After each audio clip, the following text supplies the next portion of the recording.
It's about time for my training with Mary Britt, so I'm going to invite her to join. And today we're going to focus on goal writing and all of the different components that we need to include in our goals to make sure that they are well matched for the family and their needs. So one of the most important things that we do for our families is to help them come up with some really good functional goals.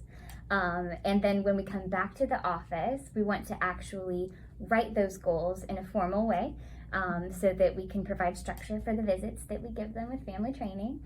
And when writing goals, we want to keep in mind three main components.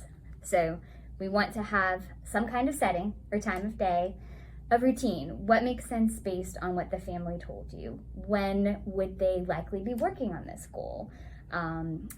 Based on what they've expressed, when does it fit in with their routine?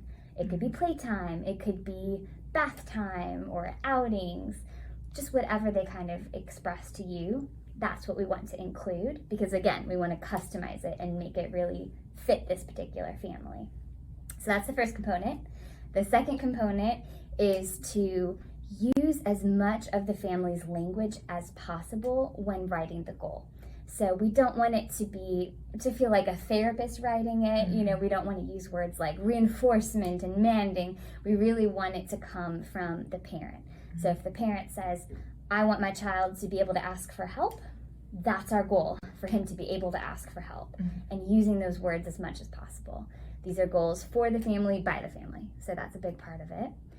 The third component is measurability. So how will we know when this goal is mastered?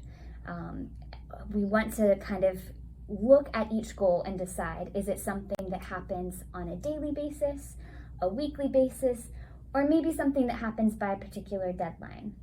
So for instance, if a family member says, oh, I want him to communicate his wants and needs, that's something that happens often throughout the day. So that might be more of a daily goal that we can practice. If they say, I want him to be able to take out the trash or something, a chore, that might not be happening multiple times in a day. Maybe it's more of a weekly goal, something that we could work on. And then if they want something achieved by a certain deadline or timeline, maybe find a new preschool. They're not happy with the preschool their child goes to. That could be something that's by a certain date. So we really just take a look at each goal and decide, okay, how are we going to make this measurable for the family? And with all of those three components put together, that's our goal structure. Questions about the three components or how we kind of put it all together? So you'll do that for each of the goals that Yes. Mom or Dad has provided you with. So you just go through and do the three components for each of them, and then you also organize it in order from like top priority based off of how the parent rated the list of goals. Absolutely. We want to keep their top priorities in mind, so those get written up first, and then we kind of go on down the line. Where do you keep track of these goals? Do you handwrite? Or? Yeah, so you have your handwritten copy from the RBI that you've had, and then we type them up into one of our two systems. So for our baby net kiddos, we're going to type them up in Bridges, and for our over 3 kiddos, we're going to actually type them up and put them into the FSP, the Family Service Plan document. And we're going to do that together right now. Awesome.